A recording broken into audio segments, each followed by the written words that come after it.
Oi gente, como que vocês estão? Eu espero que esse vídeo encontre vocês muito bem e feliz ano novo, feliz 2024 pra todo mundo. Espero que vocês tenham tido uma passagem de ano maravilhosa por aí, espero que vocês consigam, todo mundo na sua individualidade, alcançar aquilo que sonha, que seus sonhos se realizem, que 2024 seja o melhor ano da sua vida. Estamos então começando mais um vídeo novo, o primeiro vídeo novo do ano está sendo esse, em que a gente vai conversar sobre as minhas melhores leituras de 2023. Eu não consegui fazer uma listinha só com 10, então eu ampliei pra 20. A gente vai falar sobre as 20 leituras que mais se destacaram pra mim no ano passado. E tem um adendo que eu preciso fazer, porque esse vídeo eu já tinha gravado, acho que na terceira semana de dezembro mais ou menos eu já tinha gravado esse vídeo, já tinha soltado pros apoiadores do Catarse, que quem apoia o Catarse recebe conteúdos aqui do canal em primeira mão. Então a galera do Catarse já assistiu esse vídeo, só que numa outra versão. Porque o que acontece? Na última semana de dezembro eu li um livro que entrou pra minha lista de favoritos, então eu revi toda a minha lista de favoritos e encaixei esse livro. Alguns livros ali eu mudei de lugar e inclusive eu diminuí um pouco a lista, que no vídeo anterior tava 23 livros favoritos de 2023. E agora eu resolvi deixar só 20, porque tem alguns livros ali que eu coloquei na lista que eu acredito que foram destaques, mas não foram assim super maravilhosos, sabe, os melhores do ano, depois que eu parei pra rever essa lista. E eu ainda fiz uma outra parte desse vídeo que vai sair lá no Reels do Instagram. Se você não segue, o link fica na descrição, tanto do Instagram quanto do TikTok. Essa lista vai ser estendida, na verdade foi estendida, eu só publiquei uma parte aqui no YouTube, lá nessas outras redes de vídeos curtos eu vou publicar o restante, então segue lá pra você ficar por dentro. E é isso então, né, já tenho metas, mas ficou faltando o vídeo com as melhores leituras de 2023 e aqui está. Vamos começar então falando sobre os 10 últimos, né, vou deixar os 10 primeiros pro final do vídeo. E aqui nesses 10 últimos, do número 20 ao número 11, eu não tenho uma ordem de preferência, eu só listei os livros mesmo sem ordem de preferência. Do 10 ao 1 estão todos na ordem de preferência, então o primeiro é o maioral, né, o top de todos, que eu achei maravilhoso, o melhor do ano. E o segundo foi o segundo melhor do ano, o terceiro melhor do ano, e assim sucessivamente até chegar ao número 10, mas do número 11 ao número 20 não tem ordem de favorito. Em 20º lugar, eu inseri uma leitura que eu fiz ano passado que eu não tinha colocado na lista anterior, que foi Fragmentos do Horror, do Junji Ito. É um livro de contos em formato de mangá. Nesse ano de 2023 eu tive a minha primeira experiência com mangás, foi através do Junji Ito. Eu li 2 livros do autor e Fragmentos do Horror me surpreendeu muito. Foi dentre os 2 que eu li do autor, foi o meu favorito e também foi uma experiência muito única, não só por causa dos contos, que são contos bem assustadores de horror, mas também pela expressão gráfica que é colocada dentro dos mangás. O Junji Ito tem um traço que ele é muito forte, então as expressões das personagens, né, ali do livro, de cada um dos contos, né, são muito marcantes, então foi uma experiência muito única poder não só me surpreender com a história em si, como também com as ilustrações. Então foi uma experiência muito gostosa de, tipo, ser imersa nessa história através do texto e através da imagem. Talvez tenha entrado aqui na minha lista de melhores do ano também por ter sido o meu primeiro contato, né, com uma história de horror, na verdade várias histórias de horror que foram contadas dentro desse formato. Então se destacou muito pra mim por causa disso e eu recomendo demais também a experiência. Tenho vontade de ler outras coisas do autor e pra quem tiver se perguntando qual foi o outro livro dele que eu li, foi o Contos de Horror da Mimi. Então foram esses 2 livros aí que são contos de horror, mas o meu favorito foi esse aí, Fragmentos do Horror, que eu acho que foi um dos que tiveram histórias que mais me impactaram aí enquanto eu tava lendo. Em 19º lugar, vamos falar de Lar Docimar, um dos livros que eu mais amei de ter lido esse ano. Ele poderia até ter entrado lá entre os 10, assim, porque realmente me marcou muito, mas os outros 10, né, os que eu listei ali, me marcaram mais. Mas Lar Docimar foi um livro que eu amei demais a leitura, é um livro muito sensível, muito bem escrito, sabe? Tem uma história muito marcante. Aqui a gente tem um livro que vai contar a história de 2 protagonistas, uma delas tem 15 anos e a outra tem seus 80 anos. Cada uma tá vivendo situações muito particulares e muito difíceis, né? Cada uma ali dentro da sua realidade, elas não se conhecem a princípio, porém, os acontecimentos que elas vão vivendo ali, né, ao longo desse início de leitura, vão fazer com que elas caminhem pra alguma situação que vai fazer com que elas se conheçam, com que os caminhos delas se cruzem. E a gente vê surgir aí, né, uma amizade entre essa senhora e essa jovem, que por mais que venham de panos de fundo de família e de até mesmo faixa etária muito diferentes, elas vão se encontrar numa situação bastante semelhante e uma vai encontrar na outra ali um apoio e uma forma de sair dessa situação. Foi um livro que me marcou muito, eu gosto muito de histórias que vão ter personagens jovens, idosos, e a autora trouxe aqui uma história muito sensível, com um tema também muito importante, muito relevante, de cunho social, que a gente precisa refletir, e que eu acho que ela fez isso de uma forma muito legal aqui nesse livro, trazendo ali, é claro, tanto essa questão da reflexão, como também a questão da emoção que ela traz dentro das personagens. Então foi um livro que eu amei ter lido e eu recomendo demais a leitura. Em 18º lugar, eu coloquei aqui o Mesa para Dois, da Beth O'Leary. Foi uma grata surpresa, eu gostei bastante da experiência desse livro. Já comentei aqui no canal, né, em outras ocasiões a respeito dessa história, que tem uma história que é construída de uma forma muito interessante. A gente tem um romance, porém é um romance que ele vai sendo construído através de diferentes perspectivas. Então nós temos a perspectiva de 3 mulheres que a princípio não se conhecem, não tem nenhuma conexão uma com a outra, além do fato de que essas 3 mulheres namoram o mesmo cara. Então, no dia dos namorados, existe ali, né, um encontro que esse cara vai ter com as suas namoradas. Um encontro que vai ser no café da manhã, um encontro que vai ser no almoço e o outro encontro que vai ser no jantar. Só que ele acaba não aparecendo em nenhum desses encontros, ele dá um bolo nessas mulheres e a partir daí a gente fica se questionando por que ele tá fazendo isso, por que ele tá, sabe, enganando essas mulheres, ao mesmo tempo que a gente vai entendendo mais quem são essas mulheres. Então a gente tem a história sendo narrada também pela perspectiva de cada uma delas, e a gente vai ao longo da trama tentando costurar todos esses pedaços de informações que tem diferentes pontos de narrativa para fazer um sentido dessa história. E quando as peças se encaixam mais lá pro final do livro, é claro, é uma surpresa, porque eu acho que a forma como o autor encaixou a história de todas essas mulheres, né, a história desse homem também como um todo, foi a grande reviravolta da história, e é uma coisa que eu não estava esperando, que várias pessoas que leram o livro também não esperaram, e é um livro que trabalha diferentes temas também ali bastante sensíveis ao longo da leitura, e foi uma experiência muito, muito gostosa. Eu gostei demais desse livro, recomendei em outras ocasiões aqui no canal ao longo do ano passado, e vou continuar recomendando porque foi um livro que realmente me surpreendeu, mesmo porque o livro anterior da autora, né, que ela tinha publicado antes desse, eu não tinha gostado tanto assim, então as minhas expectativas pra esse não estavam tão altas, e que bom, porque eu acabei sendo surpreendida aí positivamente com a leitura e, enfim, gostei demais do livro, deixo aqui a recomendação mais uma vez. Em 17º, eu vou deixar o Não Aguento Mais, Não Aguentar Mais, que é um livro de não ficção que eu li no comecinho do ano passado e que foi um livro que me deu vários, assim, banhos de água fria, sabe? Porque ele é um livro que vai falar sobre como nós nos tornamos a geração do burnout, principalmente os millennials, né? O foco da autora, de todo o estudo, toda a pesquisa que ela fez, né, que essa autora que é uma jornalista e tal, fez uma pesquisa muito extensa, né, entrevistou pessoas e tal. O foco dessa escrita dela é na geração millennial, que é a geração que tá vivendo, né, na verdade que vivenciou a transição do mundo analógico para o mundo tecnológico e que também vivenciou diferentes outras modificações que o mundo, né, foi sofrendo ao longo dos últimos anos, e como que com o passar dos anos a gente foi se tornando gradativamente essa geração que tá se tornando cada vez mais, né, cada vez mais comum a gente ver casos de pessoas sofrendo com burnout, com o excesso de trabalho, o excesso de carga, sabe, que as pessoas são colocadas nos ombros, não só de trabalho, né, para trabalhar e ganhar dinheiro, mas também o trabalho que a vida exige, sabe? Então a autora traz diferentes elementos, assim, da vida de uma pessoa adulta hoje em dia para poder jogar para nós, para poder deixar bem claro para nós todas as diferentes cargas de trabalho que a gente vai tendo ao longo da vida, seja estudar, né, a gente tem ao longo de toda a nossa vida ali, né, uma formação acadêmica a cumprir com base em um objetivo, que é fazer uma faculdade,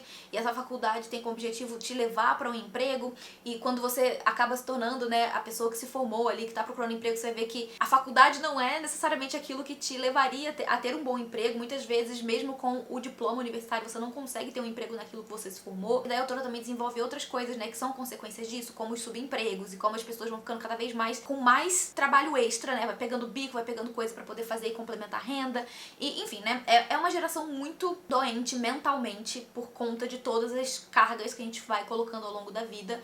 E assim, é um livro que ele vai explicar, né, todas as situações sem necessariamente trazer uma solução efetiva para esse problema, que é um problema que todo mundo tá vivendo em diferentes partes do mundo, se não em todas as partes do mundo, todo mundo tá vivendo isso. E não é uma situação, né, não é um problema que vai ter uma solução fácil, mas que a gente consegue entender a origem disso, as complicações disso e como que para certas pessoas essas complicações são maiores. Enfim, gente, é um livro muito interessante, eu gostei demais da experiência. Foi uma leitura que, eu confesso, me deixou até um pouco ansiosa, porque a gente consegue ver claramente através da leitura o tamanho do buraco que a gente tá, e a gente não tem assim, uma perspectiva de como sair disso, ou de o que fazer pra sair disso. Mas, assim, é um acalento, vamos dizer assim, entender que a gente não tá sozinha, sabe? Que tem um monte de gente no mesmo barco e que você tá vivendo aí talvez o seu problema, né, a sua condição de vida que tá te levando a um burnout, e tem outra pessoa também, muitas vezes do seu lado, passando pela mesma situação. Então, é isso, foi uma das melhores leituras porque realmente me deixou, assim, com esse assunto totalmente às claras, mas ao mesmo tempo me trouxe sentimento de ansiedade. Então é um livro que eu acho que não é pra todo mundo, mas pra mim funcionou. Eu, pelo menos, gostei bastante da leitura, e pra quem tiver ficado interessado, fica aí a recomendação, vou deixar o link aqui na descrição do vídeo. Vamos falar agora de It, a Coisa, do Stephen King. Esse livro eu li no primeiro trimestre desse ano, li em conjunto, foi uma leitura muito, muito, muito interessante. Eu já tinha tido contato com outros livros do Stephen King antes, e It sempre foi aquele livro que eu colocava, né, na minha grande meta, porque todo mundo que lê esse livro ama. Eu já tinha inclusive assistido aos filmes, então assim, eu sabia, né, o que eu iria encontrar na leitura, mas ainda assim, mesmo já sabendo o que eu iria encontrar, foi uma grande e grata surpresa, porque se existe uma coisa que esse autor consegue fazer, né, ele é muito hábil em criar universos, em criar cenários, vamos dizer assim. Ele é um autor extremamente competente nisso, tanto que pra mim, o protagonista de It é a cidade de Derry, tá? Existem ali os personagens principais, né? Se eu não me engano, são 6 ou 7 amigos ali, os personagens principais, mas pra mim, Rainieri, a protagonista dessa história é a cidade de Derry, porque o Stephen King consegue construir essa cidade na cabeça do leitor, que é como se fosse, assim, um elemento vivo dessa história, que tá ali constantemente fazendo parte da leitura, né, do que tá acontecendo de pano de fundo da história, e foi muito, muito interessante acompanhar isso e perceber isso, sabe? Como ele descreve até o sistema de esgoto da cidade, como isso vai ter uma relevância muito grande para o desenvolvimento da história, como ele descreve o relevo, como ele descreve a mudança das estações, e como isso está sempre fazendo muito parte, sabe, da história, como isso está sempre muito intrincado com o que está acontecendo em termos de trama. E é muito, muito interessante de acompanhar. E eu, assim, optei por dar destaque aqui falando sobre isso porque a história em si, né, a trama, muita gente já conhece, né, que é um livro de terror desse autor super famoso, que é bem mais conhecido por ter escrito livros de terror, mas ele não escreve só terror, mas enfim. A gente tem essa história de terror que vai focar em um grande, vamos dizer assim, um grande vilão dessa história, que seria aí, né, o Pennywise, que toma a figura de um palhaço, mas que na verdade é, assim, a personificação do medo de cada uma dessas pessoas. E a gente tem o foco nesse grupo de amigos que anos depois, né, acho que 30 anos, não, 20 e poucos anos depois dos eventos iniciais ali da infância deles, eles vão se reencontrar pra mais uma vez tentar combater esse mal que surgiu na infância deles. Então a gente vai aos poucos aí tendo essa história sendo construída em passado e no presente, a gente vai entendendo como que era, né, a infância deles, como que eram as condições que cada um deles viviam ali em termos de família, né, em termos de problemas que cada um deles enfrentava. Então cada um desses personagens tem as suas particularidades que acompanharam eles ao longo da vida e que agora na vida adulta a gente vai entendendo como que estão os reflexos disso na vida adulta deles. E, enfim, né, a história é muito sobre amizade, é muito sobre, né, essa coisa de o bem vencer o mal e tal, mas também tudo isso acontece nesse cenário, nesse pano de fundo, que pra mim é uma das protagonistas da história, que é a cidade de Derry. Eu gostei muito da experiência de leitura. Tem aquela cena polêmica lá do final do livro, né, que muita gente abomina e tal, realmente eu achei muito desnecessária. O fato é que essa cena existe e tem quem goste, tem quem não goste. Eu não gostei, pra mim foi um dos pontos negativos da leitura, mas no geral se tornou também aí um grande destaque pra mim no ano passado. E agora a gente vai entrar aqui nos romances que se destacaram pra mim esse ano. Eu vou falar agora sobre O Amor Teoricamente, que foi um dos livros que saíram no ano passado da Ellie Hazelwood. Eu já comentei em outras ocasiões aqui no canal sobre esse livro, mas esse livro aqui foi um que mais uma vez me conquistou da autora. Ela tem uma escrita muito habilidosa, ela é uma autora, né, uma escritora que é muito fácil de conquistar o leitor, pelo menos eu sou uma pessoa que funciona muito bem com a escrita dela. E mais uma vez a gente tem, né, uma história que vai focar em personagens que fazem parte ali do campo científico. No caso aqui a gente tem professores universitários, e aqui, né, um dos motivos que me fez gostar muito desse livro foi a forma como ela traz, né, pro público, pra quem tá lendo ali, né, todas as problemáticas envolvendo, né, a vida universitária de um professor, né, de uma pessoa que quer, vamos dizer assim, se dedicar à ciência. No caso a gente tem essa personagem que é uma física teórica, então ela quer se dedicar ao trabalho dela, às pesquisas dela, ela é apaixonada pelo que ela estuda, porém isso não paga as contas dela, né, ela não tem fomento para que ela viva da pesquisa dela. Então ela tá tendo que trabalhar com outras coisas. Então ela tá tendo que dar aula com uma professora adjunta, se eu me lembro bem é isso, que ganha um salário muito baixo. E tem também o adicional extra de que essa personagem sofre de diabetes. Então aqui a gente tem uma outra questão que a autora vai trazer também na leitura, que é uma coisa muito sensível e muito importante também, que é o fato de as pessoas, né, com diabetes, por exemplo, que dependem de uma coisa para sobreviver, né, uma insulina que a gente consegue, na verdade diabéticos, né, conseguem com muita facilidade no SUS. Aqui, né, na história, nos Estados Unidos, no caso ali, a autora vai explicar todas as dificuldades que assim, ela não entra muito em detalhes, mas ela explica que existem dificuldades dessa personagem conseguir o que ela precisa.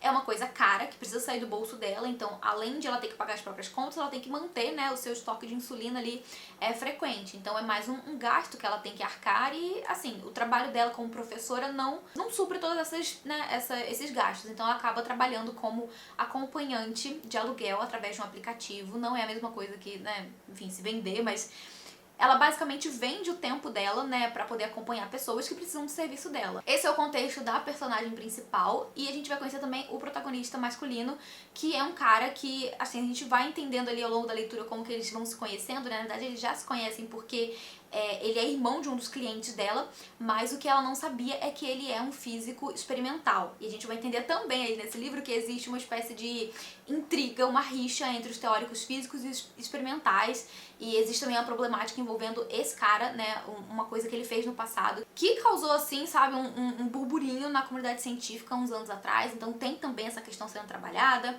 É um livro que, de certa forma, sim, vai seguir algumas das receitas de bolo que a Ellie Hazelwood já trabalhou nos livros anteriores dela. Tem muita coisa que se repete, sim, mas tem outras coisas como essas que eu mencionei que são, vamos dizer assim, novidade, e que eu acho que ela trabalhou de uma forma muito interessante na leitura. Foi um livro que eu gostei bastante e recomendo mais uma vez, claro, para maiores de 18 anos, porque Ellie Hazelwood tem a tendência, né, de escrever livros hot, então fica aqui o aviso que é um livro para maiores de 18 anos. Agora, se você gosta de romance que não tem hot, os 2 próximos livros são pra você. O primeiro deles que eu vou comentar é o A Guarda-Costas. Eu já falei em outras ocasiões aqui no canal o quanto que eu gostei desse livro. Foi um livro que me pegou muito surpresa, porque eu não tava esperando que eu fosse gostar tanto do livro. Eu esperei que eu fosse gostar, né, que eu ia curtir, que ia ser um livro assim, um passatempo gostosinho de ler, mas não, ele me surpreendeu muito, porque eu me peguei rindo em diferentes ocasiões dessa leitura. É um livro muito gostoso, muito imersivo e que traz uma história também muito cativante. Aqui a gente tem essa protagonista que é uma guarda-costas, né? Ela trabalha em uma agência de proteção pessoal e ela vai ser designada pra trabalhar, né, ser ali a pessoa que vai estar junto de um ator, né, muito conhecido ali dos Estados Unidos, e ela vai ser responsável pela segurança dele. Só que em algum momento ali, né, a gente vai ver que por causa dessa aproximação através do trabalho, eles vão se tornar amigos, e eu acho que isso é muito legal. É uma das coisas que eu mais gosto de encontrar em livros de romance, sabe? Quando os romances eles acontecem de forma gradual, com uma troca de relacionamento antes do romance em si, sabe? É uma coisa que me incomoda um pouco em romances mais hot, sabe? Em que as coisas acontecem muito de uma vez só. Aqui não, aqui a gente tem um romance que ele vai acontecendo aos poucos e que antes de chegar num romance de fato, muita coisa acontece, muitas cenas divertidas, muitas cenas fofas. Tem também a questão da vulnerabilidade de cada uma dessas personagens, né? Que ele vivencia um certo tipo de vulnerabilidade, ela vivencia outro. Então a gente tem isso sendo trabalhado ao longo da leitura antes que o romance, né, de fato aconteça. E quando acontece, é de uma forma também bem gostosa. Teve uma coisinha lá pro final do livro, assim, que não me agradou, que foi uma cena que eu achei bastante desnecessária, que talvez não precisasse existir, mas que existe, e que não fiquei, né, não fui muito fã disso que aconteceu no final.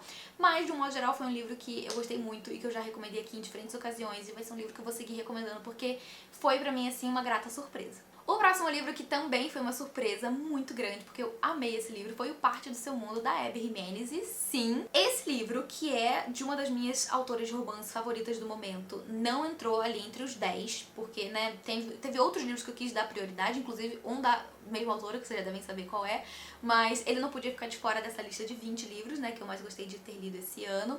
E eu já fiz um vídeo aqui no canal em que eu falei sobre os 2 livros da autora que eu li, né, agora no final do ano, que se tornou a minha autora favorita de romance. Ela trabalha temas muito relevantes dentro dos seus romances. Os livros de romance dela, pra mim, pelo menos os que eu li até o momento, não são apenas romance, embora sim tenha bastante romance pra que, né, as pessoas que gostam de romance se sintam ali satisfeitas com as histórias, mas para além disso, eu sinto que essa é uma autora que desenvolve muito bem as peculiaridades, as complexidades de cada uma dessas personagens ao longo da leitura. Eu sinto que a gente consegue, de fato, conhecer essas personagens, entender os problemas que elas, sabe, enfrentam ao longo de cada momento ali ao longo da leitura. E Com Parte do Seu Mundo, que foi o primeiro livro da autora que eu li, não foi diferente. Eu fiquei encantada tanto com a escrita dela quanto com a forma como ela construiu essas personagens e o tema, né, um dos temas que ela resolve trabalhar nesse livro, que são relacionamentos familiares tóxicos. Eu acho que ela trabalha isso de uma forma muito interessante ao mostrar para o leitor de uma forma sutil que existem sim relacionamentos familiares tóxicos e que em muitos casos não é porque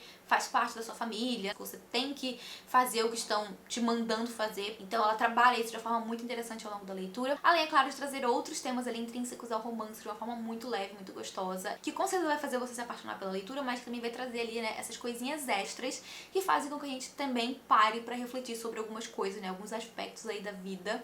E eu gostei muito desse livro, recomendo mais uma vez, porque foi um dos meus favoritos desse ano. Do ano passado também. Agora a gente vai falar de ficção científica. O Fim da Infância foi um dos livros que nós lemos no clube de apoiadores do Catarse. Se você não sabe, eu tenho um clube do livro, o link fica aqui na descrição. Pra você participar, é só clicar no link do Catarse e ir lá conferir todas as recompensas que você recebe. Escolher, né, a recompensa que mais te agrada, que contempla a leitura coletiva. E agora no mês de janeiro, ler com a gente o livro Paula, da Isabella Allende, que é um livro que eu tô super ansiosa pra ler. E no mês que vem, em fevereiro, nós vamos ler A Influencer, que é um livro de thriller, né, um suspense, que eu também tô muito curiosa. A galera do clubinho tá muito interessada, muito empolgada também por fazer essas leituras.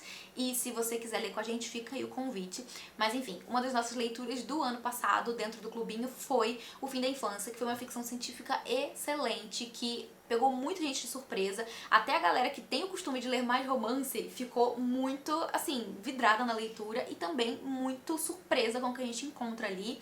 A gente tem um livro que vai falar sobre invasão alienígena, mas não é aquela invasão alienígena tradicional que a gente vê nos filmes de Hollywood. Aqui acontece de uma forma um tanto quanto sutil. Essa nave espacial chega, né, no nosso planeta e tal, lá pelos anos 60. Tem também um contexto histórico muito interessante, que ali o contexto da corrida espacial, né, que vai estar acontecendo de pano de fundo, e vai ser justamente nesse período que essa nave espacial vai chegar aqui e que vai ficar sobrevoando, na verdade são várias, né, que vão ficar sobrevoando diferentes cidades do mundo. E assim, ao que tudo indica, né, a princípio, a interação desses seres extraterrestres é muito pacífica. Eles começam a resolver diferentes problemas do mundo e a gente fica naquela, né, tipo, qual é o objetivo deles? O que eles vieram fazer aqui? A interação deles com o ser humano também é feita de uma forma muito sutil, é bem aos poucos. Enfim, tudo acontece de uma forma muito sutil e a gente fica a leitura inteira nessa, sabe, com essa interrogação na cabeça de, meu Deus, o que eles vieram fazer aqui? Qual que é o grande objetivo? E quando a gente tem essa resposta, é muito interessante. Foi construído de uma forma muito interessante e eu acho que o autor foi, assim, visionário, porque quando ele escreveu isso foi, sei lá, na época que, né, um pouco depois ali do período em que passava a história, acho que ele escreveu lá por volta dos anos 60, 70, já não me lembro mais exatamente, mas ele foi um visionário, porque muita coisa que ele imaginou do futuro dele, que seria mais ou menos o nosso presente, ele acertou, tá? Muita coisa. E outras especulações não tanto assim, porém, de um modo geral, é um livro que eu acho que ele sobreviveu muito bem ao tempo. Porque hoje em dia, você lendo esse livro, parece que é um livro que foi escrito há pouco tempo, entendeu? E foi, assim, uma surpresa grata demais. A gente adorou a experiência de leitura. E quando a gente leu, ele estava disponível no Kindle Unlimited. Eu não sei se ainda está disponível, mas fica aqui a dica, né? Dá aí uma olhada, porque é uma leitura que vale muito você colocar aí na sua lista de, né, futuras leituras do ano de 2024. Tenho certeza que você não vai se arrepender. E agora, em 11º lugar, a gente vai falar de A Inquilina de Whitefell Hall, que é um outro livro que a gente leu também no clubinho do Catarse. Foi a leitura de outubro, se eu me lembro bem. E foi um livro que, pra mim, foi um deleite. Foi um livro que dividiu um pouco as opiniões lá no clubinho. Teve gente que gostou, teve gente que não gostou. Eu amei a leitura. Eu acho que ela tem diferentes ritmos, tá? Ao longo da leitura, você vai ter diferentes ritmos de leitura. Teve momentos da leitura que pra mim o ritmo foi muito fluido, eu mergulhei na história. Teve outros momentos que pra mim não foram tão fluidos assim, sabe? Foi um pouco mais arrastado. Mas de um modo geral eu gostei muito da forma como a autora constrói essa história, né? Como ela narra, porque é narrado como se fosse, né, um homem escrevendo pra um amigo sobre a inquilina de Whitefell Hall, sabe? Então tudo que a gente sabe sobre essa inquilina é através da perspectiva desse cara, que é um homem que vive numa região ali do interior da Inglaterra.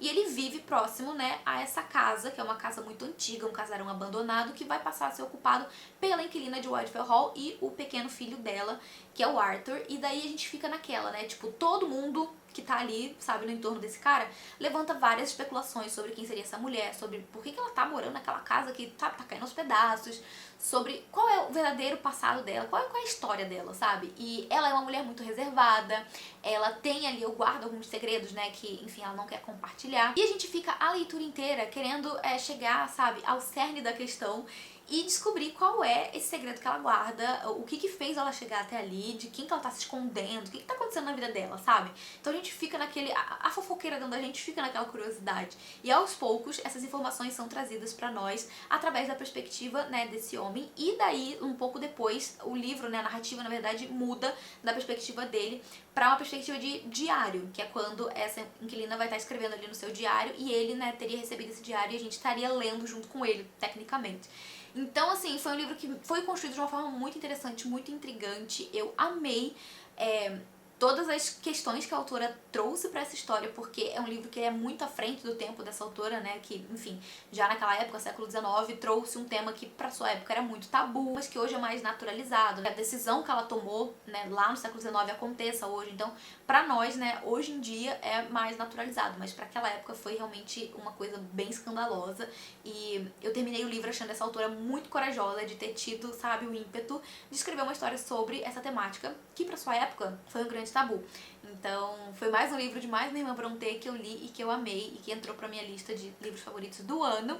E agora a gente vai, né, pro top 10. Então, daqui até o top 1, a gente tá com todos os livros ali na ordem de preferência, tá? Em 10º lugar, eu coloquei Eu Sou o Rei do Castelo, que eu acho que quem tá acompanhando o canal aqui nos últimos meses, de outubro pra cá, já me ouviu falar em diferentes ocasiões sobre esse livro, que é um livro de suspense envolvendo duas crianças, mas que vai ter, assim, ao longo da leitura, sendo desenvolvida uma questão psicológica dessas crianças de uma forma muito intrigante e muito maravilhosa, assim. O final do livro até é bem chocante. Quem já leu depois que eu recomendei vir conversar comigo ficou muito chocada com o livro também, né, com o final principalmente, e com todos os sentimentos que você vai tendo ao longo dessa leitura. Eu acho que essa autora foi muito certeira na forma como ela construiu toda essa história, porque ela faz com que a gente tenha sentimentos muito conflitantes ao longo da leitura, e mesmo tendo esses sentimentos muito difíceis, de muitas vezes você tá com ódio, com raiva, ainda assim, é um livro que eu, pelo menos, não conseguia largar. É um tipo de livro que, pra mim, ele foi uma experiência muito parecida com O Morro dos Ventos Uivantes, no sentido de que é um livro que tem muitas personagens odiosas. Tem um personagem ali que eu, né, me simpatizei, mas é um livro que tem personagens odiosas, porém é um livro que te causa um fascínio que você não consegue largar o livro, sabe? E eu lembro de ter tido exatamente a mesma sensação com O Morro dos Ventos Uivantes.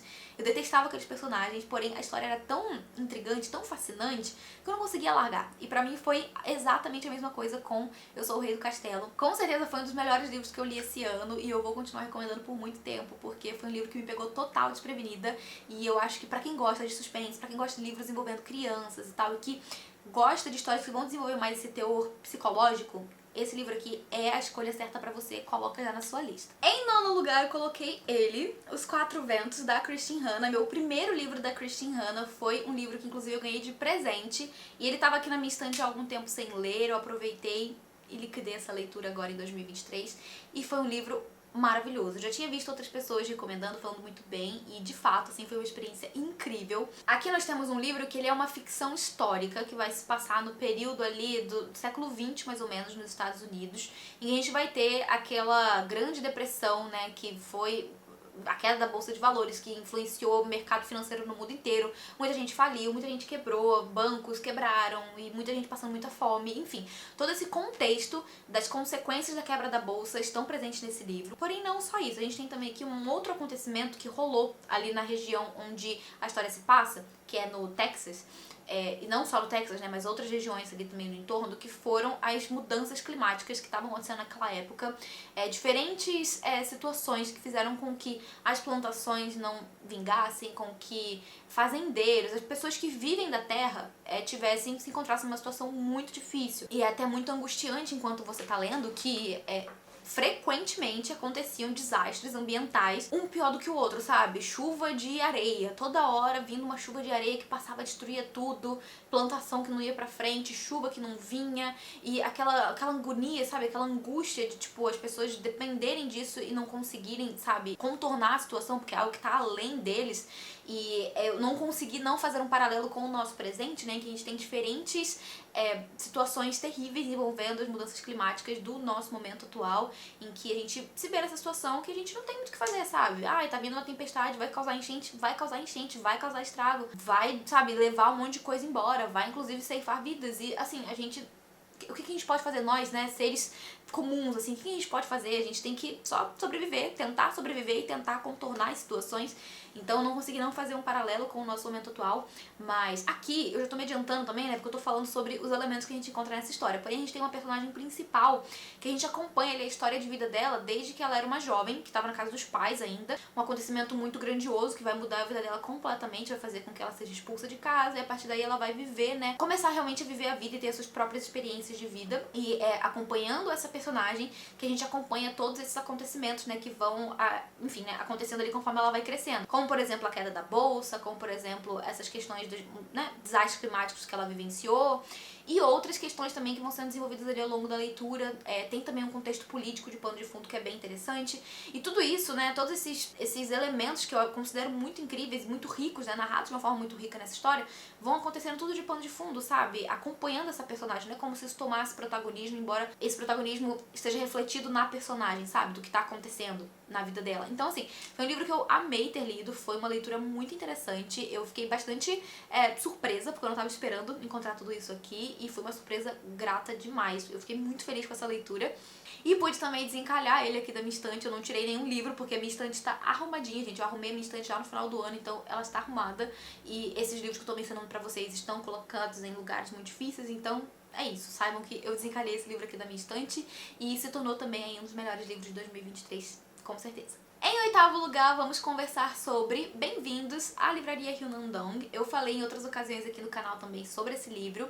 Foi uma grata surpresa também. Na verdade, eu já tinha expectativa, esperança de que eu fosse gostar dessa leitura, porém foi um livro que me surpreendeu muito positivamente. Aqui a gente tem um livro de autoria sul-coreana, em que a gente vai ter também aqui como protagonista, eu considero, a própria Livraria Hyunandong. A gente não tem um personagem específico, embora a gente tenha, né, um destaque pra dona da livraria, que é uma mulher que a gente vai saber que aconteceu alguma coisa na vida dela que fez com que ela abandonasse tudo e decidisse abrir a livraria Hyunandong. Então ela é a mulher que idealizou, né, toda essa livraria, que, assim, a livraria vai ser uma espécie de elo para diferentes pessoas que a gente vai conhecendo ao longo dessa história. Então são histórias dessas diferentes pessoas que a gente vai conhecendo ao longo da leitura e com cada uma dessas histórias a gente vai tendo diferentes temáticas, diferentes situações sendo desenvolvidas e trabalhadas. Então ele é aquele tipo de livro que você não consegue ler sem ter tipo um post-it do lado, sem ter um marcador de texto, porque você vai marcar, você vai querer, enfim, conversar com o livro, porque a leitura te traz diferentes reflexões sobre diferentes temas. Alguns que você pode ter vivenciado já no passado, que você pode estar vivenciando no momento, algumas coisas que talvez você nem viveu ainda, mas que a autora traz de uma forma que toca o leitor e faz com que a gente pare pra se colocar na situação dessa pessoa, refletir, enfim, né? Foi uma experiência muito assim comigo, sabe? De troca com esse livro, e ele não poderia ficar de fora aqui dos meus, né, top 10, porque foi um dos livros que me marcaram. Então eu trago aqui mais uma vez a recomendação pra vocês, e é isso, ficou aqui em oitavo lugar. Em sétimo lugar ficou a autobiografia da Viola Davis, O Em Busca de Mim, que também foi uma leitura coletiva que fizemos lá no Clube do Catarse. Foi um livro que muita gente amou ter lido, ficou o e-book em promoção por algum tempo, por uns R$ 9,90, muita gente aproveitou a leitura e, gente, é uma história tão, assim, triste, tocante, emocionante, mas também muito inspiradora. Eu já adorava a Viola Davis pelo trabalho dela, eu conheci ela, né, através de alguns filmes, também acompanhei de mais de perto, vamos dizer assim, através da série, né, How to Get Away with Murder, que ela é a protagonista, né, a personagem principal, a Annalise Keating. Enfim, né, eu sempre tive esse contato com o trabalho dela, mas eu nunca me aproximei o suficiente pra saber a história de vida dela. E quando eu tive essa oportunidade, né, que eu fiz a leitura e entendi a história dela, entendi por tudo que ela passou pra chegar onde passou, e também pude perceber o quanto que ela foi corajosa de trazer, né, essa história de vida que envolve não somente ela própria, mas também todo mundo que fez parte da vida dela, inclusive a família dela, né, a situação muito delicada que ela teve na infância com relação à família, de famílias disfuncionais, de problemas, né, com o relacionamento dos pais, problema com a extrema pobreza que a família dela vivenciou ao longo dos anos. Então a gente pode, através da leitura, ter mais contato com a história de vida dela e ver o quanto que ela foi corajosa de trazer a sua vulnerabilidade daquilo que ela passou ao longo da sua vida, que não somente está ali, né, no campo da infância, mas ao longo de toda a vida dela ela passou por diferentes situações, como todo mundo, né? A gente passa por diferentes situações boas ou ruins, mas quando a gente tem contato com coisas que outras pessoas passaram, né, vivenciaram, que a gente não vivenciou, a gente tem aquela questão da empatia, sabe, de se colocar no lugar dos outros e enxergar a força de outra pessoa através de situações que muitas vezes a gente não viveu. Então eu terminei essa leitura sentindo ainda mais admiração por ela e eu não poderia não colocar o livro dela aqui no meu top 10 também. Agora a gente entra no top 6 e a coisa começou a ficar um pouco difícil pra mim, do 6 até o 4, né? O 6, 5 e 4 eu fiquei muito na dúvida de como que eu iria organizar. Eu tô olhando aqui pro lado porque minha listinha tá aqui pertinho de mim, mas eu fiquei muito na dúvida sobre quais eu colocaria, né, no 6, 5 e 4, mas ficou assim, da seguinte forma. Em sexto lugar, eu coloquei o Mulheres de Minha Alma, da Isabella Allende. Gente, Isabella Allende está se tornando, ou já se tornou na verdade, né, uma das minhas autoras favoritas da vida. Eu tenho vontade de ler tudo que ela já escreveu e eu vou seguir assim, entendeu? Eu não tenho o livro físico, eu ainda quero comprar porque eu quero marcar ele todinho, né, eu só li na versão digital e tipo assim, eu quero ter o físico com as minhas marcações pra eu voltar de tempos em tempos e reler essas marcações.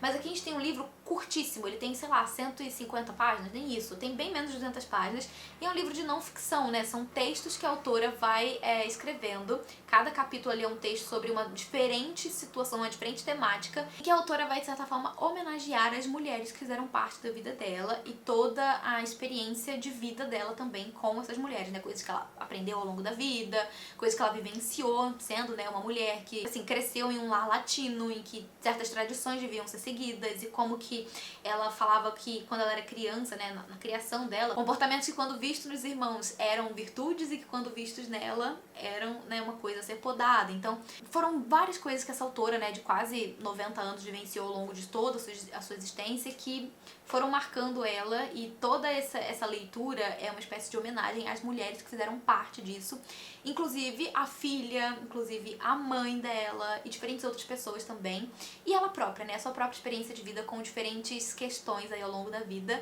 E, gente, é uma leitura muito, muito inspiradora. Eu terminei esse livro, assim, querendo comprar a versão física na hora, e eu quero fazer isso ainda, né, só que ele tá sempre muito caro, mas eu ainda vou fazer a compra. E com certeza foi uma das minhas melhores leituras de 2023. Você precisa ler esse livro. Esse é um livro que eu acho que toda mulher precisa ler, tá? Eu acho que toda mulher precisa ter um contato com essa história. E quem sabe até com todos os livros da Isabella Allende, tá? Porque ela trabalha temas assim, ó, que são feitos com maestria pra nós mulheres, tá? Em quinto lugar, eu deixei o Gay de Família, um dos melhores livros que eu li esse ano, perfeito, maravilhoso, tudo pra mim, uma comédia nacional de melhor qualidade, que inclusive o autor escreveu um conto gay de Natal, que saiu agora no final do ano, também já li, também tá uma leitura super divertida, super gostosa, bem natalina pra quem gosta, né, de entrar aí no clima do Natal. Quem sabe você não coloca na sua meta de leitura do ano que vem, ou enfim, já lê ao longo do ano mesmo, se você não se apega aos detalhes de ler um livro na época que a história se passa, sabe? Mas enfim, eu já falei em outras ocasiões sobre Gay de Família, eu acho que eu já falei até demais, eu acho que muita gente nem aguenta mais ouvir falar desse livro.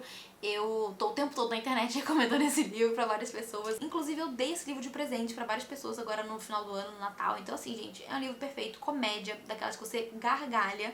E várias ocasiões, quando eu paro pra lembrar do livro, eu começo a rir sozinha, porque foi aquele livro que me marcou nesse nível, sabe? De eu ficar olhando pra trás e relembrando das coisas absurdas que acontecem nessa história e dando muita, muita risada. Em quarto lugar, eu coloquei ele, a minha última leitura do ano passado, que tá até aqui do meu lado, porque, né, o ano mal acabou e eu deixei ele aqui em cima da mesa. É um livro que eu já tinha expectativa de gostar, mas ele entrou pro hall de favoritos porque eu fiquei encantadíssima e maravilhada com a escrita dessa autora, e eu estou falando de Hamnet, de Maggie O'Farrell. Gente, esse livro, ele é muito, muito, muito bem escrito, muito mesmo. A escrita dessa autora é impecável, a forma como ela consegue sugar a gente pra dentro desse universo é como se você estivesse, de fato, junto com esses personagens. Foi uma coisa surreal, uma experiência transcendental pra mim, e olha que eu vim de um mês de dezembro em que eu tava lendo muita coisa que não tava dando certo, eu abandonei vários livros, assim, várias leituras não estavam engatando pra mim, mas quando eu peguei esse aqui,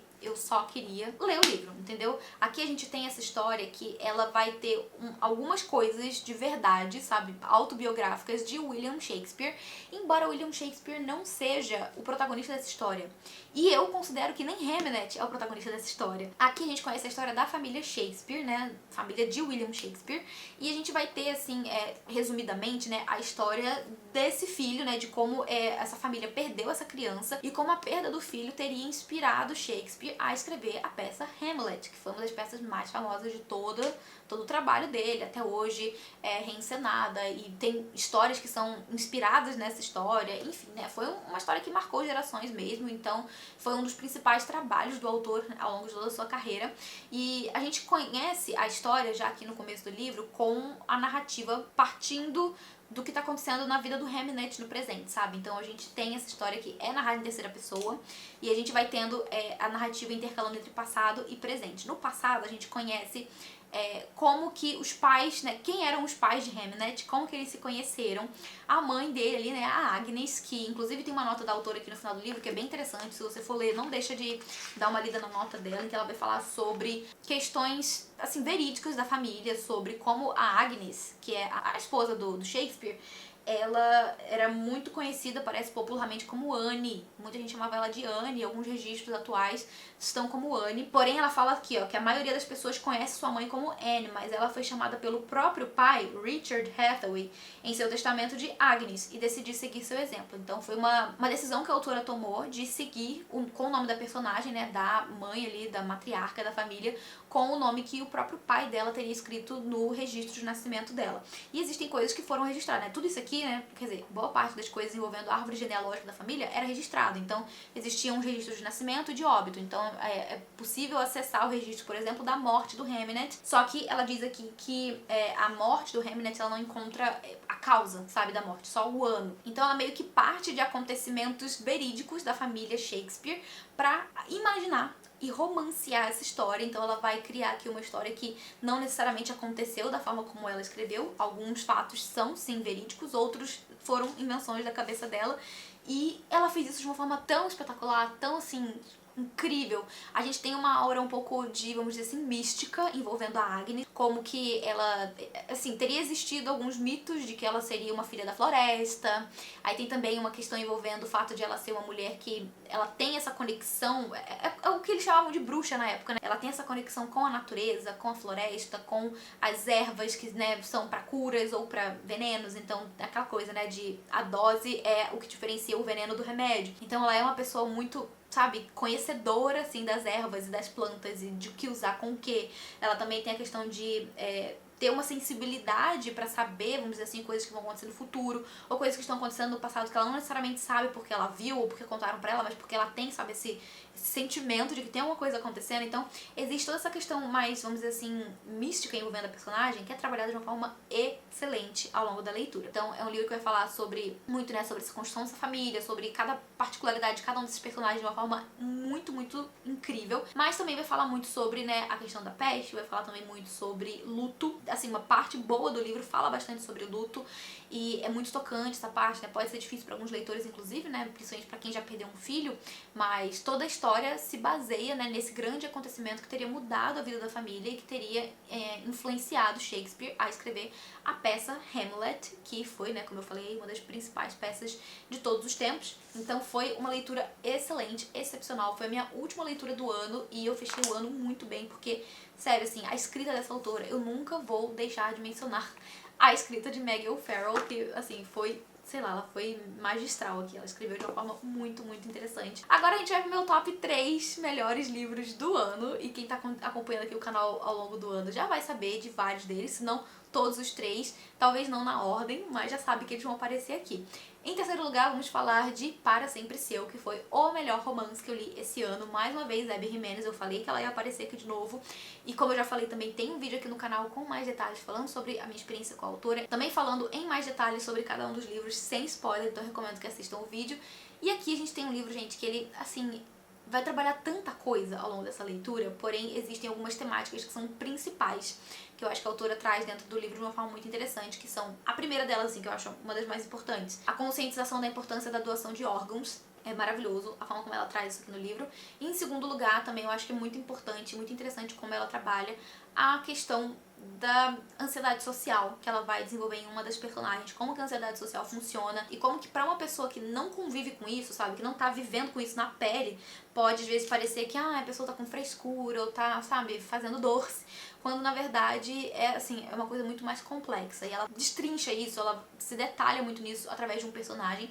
E ela também fala muito sobre traumas, sabe? É um livro que fala também muito sobre traumas através do passado de uma das personagens. E foi um livro incrível, assim. Ele é mais um romance que não tem, assim, cenas hot e tal, não tem aquela coisa explícita, então você pode ficar sossegada aí se você não gosta. Mas é um romance muito fofo. Eu gostei demais de como ela construiu o romance, de como ela construiu as personagens, de como ela construiu as problemáticas envolvendo cada um ali dos protagonistas. E foi um livro que eu não conseguia largar, gente. Eu fiquei vidrada nessa história. Eu também não tenho a versão física porque eu li pelo e-book, né? A gente comprou numa promoção por R$ 9,90 e lá no clubinho do Catarse, várias pessoas que compraram quiseram ler juntos e tal, então a gente acabou fazendo a leitura. E pra mim foi o melhor romance do ano, sem dúvidas. Eu quero ter a versão física ainda pra botar na estante e pra eu reler em alguma ocasião, mas foi um livro que me marcou muito. Eu acho que é o romance que eu vou recomendar pra todo mundo pra sempre, porque ele é maravilhoso. E agora a gente tem ali o número 1 e o número 2, né? O pódio, de primeiro e segundo lugar, que pra mim foi muito difícil. Eu queria botar os dois juntos, mas eu precisava escolher, né? Botar um em primeiro e um em segundo. Então, em segundo lugar, eu vou falar de Devoradores de Estrelas. Foi uma ficção científica que me pegou totalmente desprevenida. Eu fiquei apaixonada por essa leitura. Foi, sem dúvida nenhuma, uma das minhas leituras favoritas do ano inteiro e da vida. Eu vou lembrar desse livro pra sempre. É outro que eu também li pelo e-book e que eu com certeza vou comprar a versão física. Esse foi um livro que me apresentou uma história que eu não conseguia largar, que eu fiquei o tempo todo tensa, intrigada, que eu achei muito inteligente como o autor construiu, sabe, a problemática dessa história e como que ele trazia soluções e outras questões também que iam surgindo ao longo da leitura. Tudo científico de uma forma muito tranquila, muito acessível, que a gente consegue entender e que faz muito sentido com tudo que ele constrói ao longo de toda a história. E ele faz isso de uma forma incrível, com uma narrativa maravilhosa, com personagens super cativantes, que aliás também, uma das personagens desse livro se tornou um dos meus favoritos da vida. Vai ser assim pra sempre, um personagem que eu vou lembrar com muito carinho. O final do livro também é muito inesperado, mas ao mesmo tempo faz muito sentido com a história. Então foi um livro que eu fiquei sem palavras. Eu fiquei pensando sobre essa história por muito tempo depois que eu terminei de ler.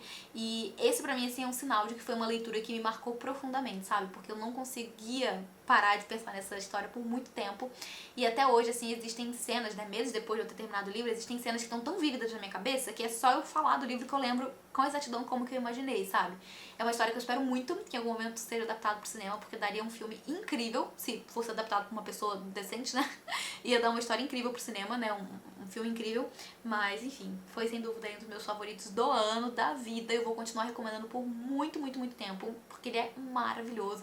Se você ainda não leu, leia, sabe? Vai com tudo, que esse livro não tem erro. E por fim, em primeiro lugar, eu acho que todo mundo já deve ter aí acertado, né? Quem tá acompanhando aqui o canal já sabe qual que é o primeiro livro, melhor do ano. Violeta, de Isabella Allende, foi a minha melhor leitura de 2023. Foi um livro que eu li lá em maio. Foi mais uma leitura que a gente fez junto com o Catarse. Então, ó, só leituras muito boas que a gente faz lá no clubinho. E esse livro foi, assim... eu não tenho nem palavras. Foi, assim, um achado. Foi uma das melhores experiências de leitura que eu já tive na minha vida. Foi uma coisa que realmente, assim, eu me conectei demais com a escrita, com as personagens, com essa história. Eu não conseguia largar esse livro. Foi um livro que a gente conversou por muito tempo sobre e que até hoje também, mais uma vez, se eu paro pra lembrar, eu tenho cenas muito vívidas na minha cabeça, né? Então, assim, foi uma história realmente muito marcante pra mim e que eu com certeza vou continuar aí recomendando por muito tempo. Tem vídeo aqui no canal sobre essa história, né, sobre a minha experiência de leitura com mais detalhes e sem spoiler. Eu vou deixar o link aqui embaixo, então quem tiver interesse vai lá conferir. Mas, assim, se você já viu alguém falando sobre Violeta e tá esperando o sinal, esse aqui é o sinal.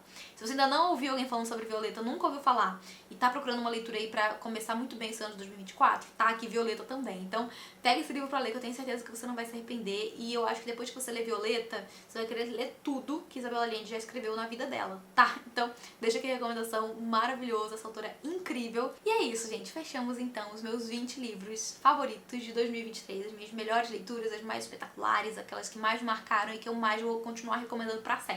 Eu espero muito que vocês tenham gostado do vídeo. Não esquece de comentar aqui embaixo qual foi o seu livro favorito ou o seu top 3 favoritos de 2023, que eu amo saber, né, quais foram os favoritos das pessoas. Vou finalizar o vídeo aqui agradecendo aos apoiadores do Catarse. Galera, muito obrigada por toda a companhia e apoio ao longo do ano passado. Que 2024 nos reserve leituras ainda mais incríveis e que a gente continue aí com essa parceria maravilhosa que a gente tem lá no grupinho. Eu adoro, adoro essa comunidade que eu consegui construir através do Catarse e, enfim, tenho muito carinho por cada um de vocês.